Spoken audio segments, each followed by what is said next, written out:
వీక్షకులకు స్వాగతం. నమస్కారం. 2020 తర్వాత ఢిల్లీ లిక్కర్ కేసు దేశాన్ని ఎలా కుదిపిందో తెలిసిందే.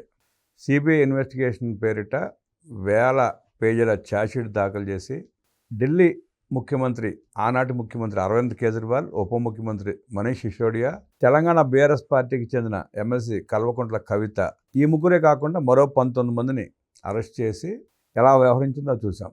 నిన్న ఢిల్లీ రౌస్ రెవెన్యూ కోర్టు ఆ కేసులో పసలేదని, అన్ని అవాస్తవాలతో కూడిన ఛార్జ్షీట్ దాఖలు చేసిందంటూ సిబిఐని తప్పుపడుతూ అందరికీ విముక్తి కల్పించింది. సిబిఐ దర్యాప్తు చేసిన కేసుని ఒక కోర్టు తప్పుపడుతూ బహిష్కరించిన తర్వాత మిగతా కేసుల పరిస్థితి ఏంటి, అసలు ఆ కేసు ఎందుకు వీగిపోయింది తెలుసుకునే ప్రయత్నం చేద్దాం. విశ్లేషించడానికి మనతో పాటు ఉన్నారు ప్రముఖ ఆర్థిక, రాజకీయ, సామాజిక విశ్లేషకులు అడ్స్మిర్ శ్రీనివాసరావు. వారిని అడిగి మరిన్ని విశేషాలు తెలుసుకుందాం. నమస్తే అండి. ఢిల్లీ లిక్కర్ కేసు 20 తర్వాత ఒక కుదిపింది దేశాన్ని. ఆనాడు ముఖ్యమంత్రిగా ఉన్న కేజ్రీవాల్ని కూడా అరెస్ట్ చేసి తీసుకెళ్లి లోపలేశారు. సిసోడియాకి అయితే బెయిల్ కూడా ఇవ్వడానికి నిరాకరించారు. భార్య హాస్పిటల్ ఉంటే చూడటానికి కూడా పర్మిషన్ ఇవ్వాల. కల్వకుంట్ల కవితను కూడా సుమారు సంవత్సరం అరెస్ట్ చేసి లోపలే ఉంచినట్టున్నారు.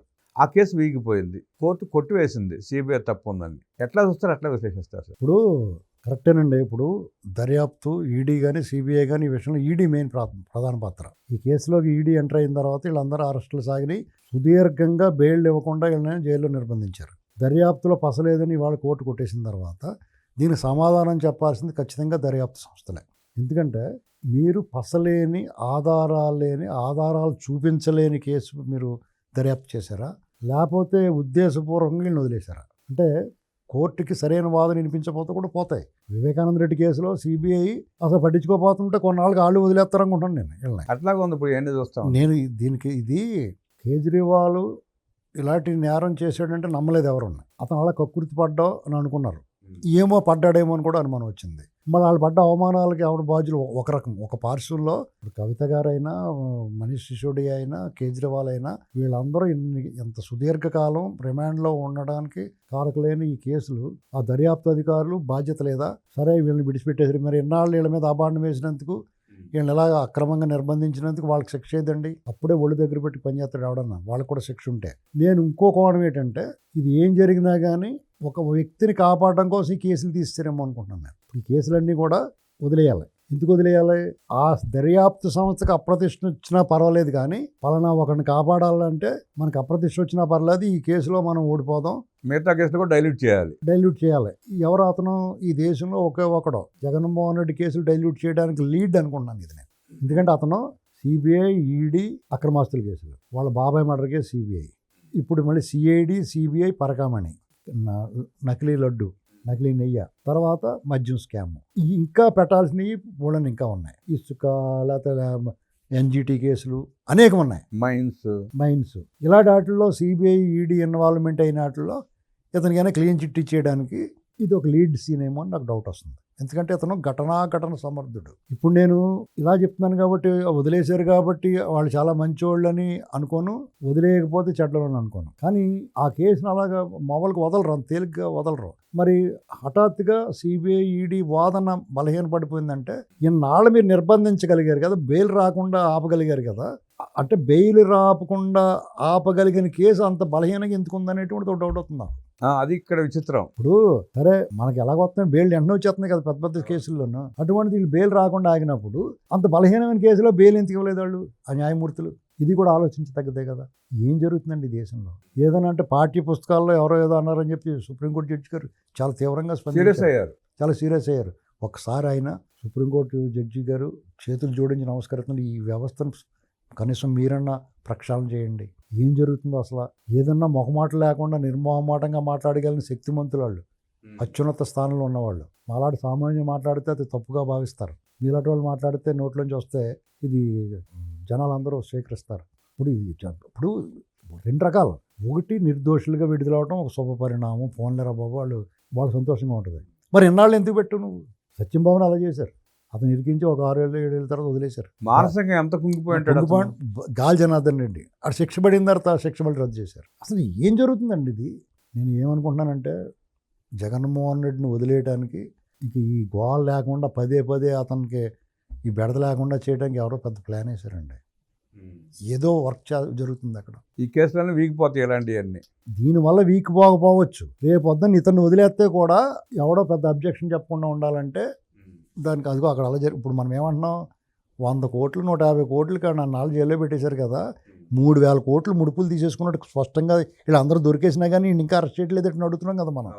దేశంలో చాలా మంది అడుగుతున్నారు, ఇంకా 300 మంది అడుగుతారు రేపటి నుంచి, అవునా కదా. అందుకని అదే లేపేశారు. ఇంకో ఇప్పుడు ఈ దేని చూపించి అడుగుతారు మీరు. మీరు అన్నది ఒక పార్సన్ సార్. మీరు నిజంగానే ఆధారాలు లేకుండా తప్పుడు కేసులు పెట్టి సిబిఐ వాళ్ళని శిక్షించి అరెస్ట్ చేసి అన్ని రోజులు ఇబ్బంది పెట్టింది కదా, వాళ్ళు మానసికంగా ఎంత నలిగిపోయి ఉంటారు, రాజకీయంగా ఎంత తగ్గిపోయి ఉంటారు, దెబ్బైపోయారు కదా, ప్రజలు ఎంత చులకనైపోయారు. గవర్నమెంట్ పోయింది కదండి, గవర్నమెంట్ కేజ్రీవాల్ లేపేసాడు కదా, మొత్తం క్లీన్ స్వీప్ చేసేసిన కేజ్రీవాల్ ఆమ్ ఆద్మీ పార్టీ ప్రతిష్ట మొత్తం కోల్పోయింది కదా. ఇక్కడ కవిత కూడా కళ్ళని నీళ్లు పెట్టుకుని భవిష్యత్తులో మీ అందరూ నిజాలు తెలిస్తే నా పరుగు పోయింది కావాలని చేశారని చెప్పి ఆమె కూడా తీవ్రంగా ఆరోపణలు చేసింది. మరి అంత క్లీన్ చిట్టు ఇచ్చేసారంటే మరి ఎన్నాళ్ళు మరి తప్పు కదా, మరి అన్నాళ్ళు పెడతాం, దాని శిక్ష ఇది. ఇప్పుడు చంద్రబాబు నాయుడు గారిని కూడా 53 రోజులు రిమాండ్లో పెట్టే ఉన్నాడు ఆయన. ఎప్పటికప్పుడు ఆయన రిమాండ్ పొడిగిస్తూ వచ్చారు కానీ కనీసం ఆయనకి నోటీస్ ఇవ్వలేదు. ఒక ప్రివిలేజ్డ్ పోస్ట్లో ఉన్నాడు, ముఖ్యమంత్రిగా మాజీ ముఖ్యమంత్రిగా ఉన్నాడు ఆయన. గవర్నర్ పర్మిషన్ తీసుకొని 17A దాని గురించి మాట్లాడకుండా అది కోల్డ్ స్టోరేజ్లో పెట్టి తీర్పు ప్రిజర్వ్ చేసి అన్యాయం చేస్తున్నారండి వీళ్ళు. సుప్రీంకోర్టు జడ్జి గారు దాని గురించి మాట్లాడాలా? ఎవరికి సమాధానం ఎవరండి మన సమాధానం చెప్పేది దీనికి ఎవరైనా ఎవరిస్తారు? రామారావు డైలాగ్ ఒకటి ఉంటుంది సార్, కోర్టుకో తీర్పుకో కోర్టు. మీకు చిన్న కోర్టులో మీకు న్యాయం జరగలేదు అనుకుంటే మాకు న్యాయం జరగలేదని ఇంకో కోర్టుకి వెళ్తారు. అక్కడ న్యాయం జరగవచ్చు, అక్కడ కూడా జరగకపోతే ఆ పై కోర్టుకి వెళ్తారు. అది ఒక ప్రాసెస్, దాన్ని ఎవడం తప్పట్లేం. మీకు ఇలా కాకుండా ఆ దర్యాప్తు సంస్థలో చేసిన పొరపాటుకి కోర్టు కూడా ఏం చేద్దంటే వాళ్ళు చూపించిన దాన్ని బట్టి వాళ్ళ ఆర్గ్యుమెంట్ ప్రకారం నడుస్తుంది. ఇప్పుడు ఆ దర్యాప్తు సంస్థలో వీళ్ళకి బెయిల్ రాకుండా ఆర్గ్యుమెంట్ చేసింది.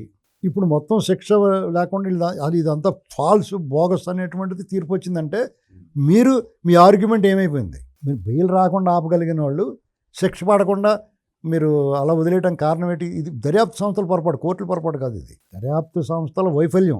అంటే వాళ్ళు మీకు ఇప్పుడు బెయిల్ వస్తున్నప్పుడు పబ్లిక్ ప్రాసిక్యూటర్ అడ్డుకోలేదనుకోండి, చెత్తరు బెయిల్. అదే ఉంది ఒకవైపు వాదన ఏమన్నప్పుడు బలమైన ఆధారాలు చూపిస్తే నానాడు హైకోర్టులో బెయిల్ రాలేదు, వాళ్ళు ఏమి లేకుండా కింద కోర్టులో కేసు కొట్టేశారు. గమ్మత్తు, ఇది విచిత్రమైన కేసు.